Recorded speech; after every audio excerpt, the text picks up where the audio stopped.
J'ai une grande passion pour l'hypocondrie. Tous les matins, je prends la température de tout le monde.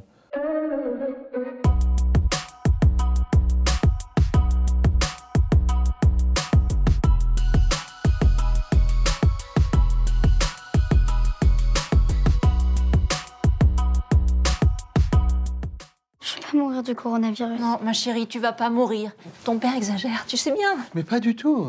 Ça commence par un petit rhume, une grippette, puis après ça descend sur les poumons comme ça t'attrape, ça te serre, tu peux plus respirer, et tu meurs et tout. Non, non, Martin, stop!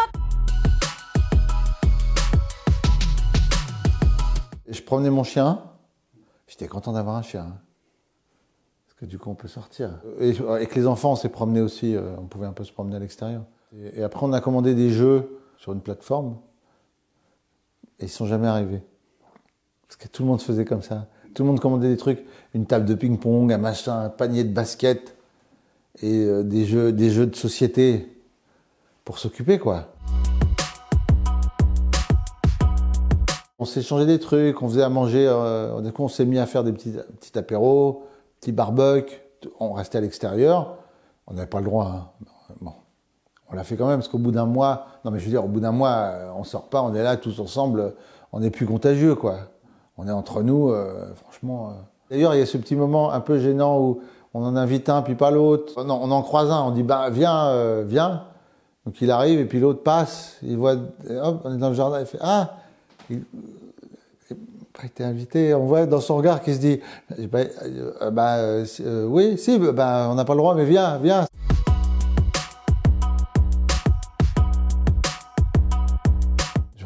Je remplissais pas l'attestation. En fait, mon excuse la plus bidon, c'est ma tête. C'est que les gens voyaient ma tête. Quand la police voyait ma tête, elle faisait, oh, c'est bon.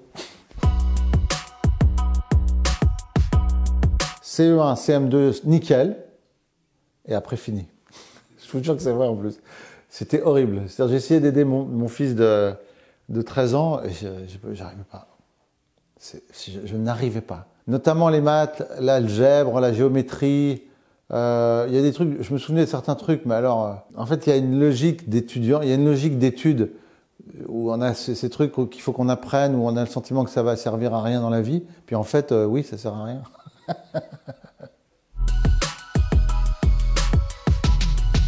J'ai une grande passion pour l'hypocondrie.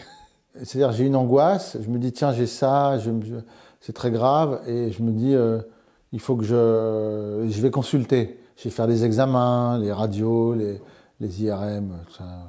Je vais faire tous les examens, les prises de sang, je fais des prises de sang tout le temps. C'est pas une passion, mais j'aime bien savoir tout ce que j'ai, ce qui me manque.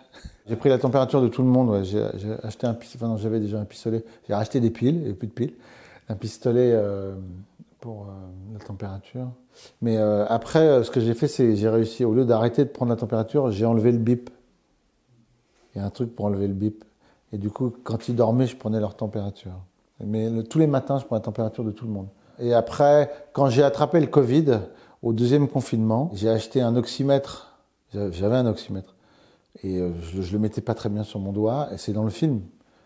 Je suis descendu à 85% de saturation, ce qui est pas bon du tout. Hein. J'étais en panique. Hein. Donc j'ai appelé mon médecin, j'ai dit ça va pas, je suis à 85 et tout. Il me dit, écoute, déjà, tu me parlerais pas. À 85% de saturation, il dit, tu pourrais pas me dire tout ce que tu me dis là. Je dis, ah bon? Peut-être que c'est la fin, c'est le truc du désespoir. D'un coup, j'ai un dernier sursaut avant de partir.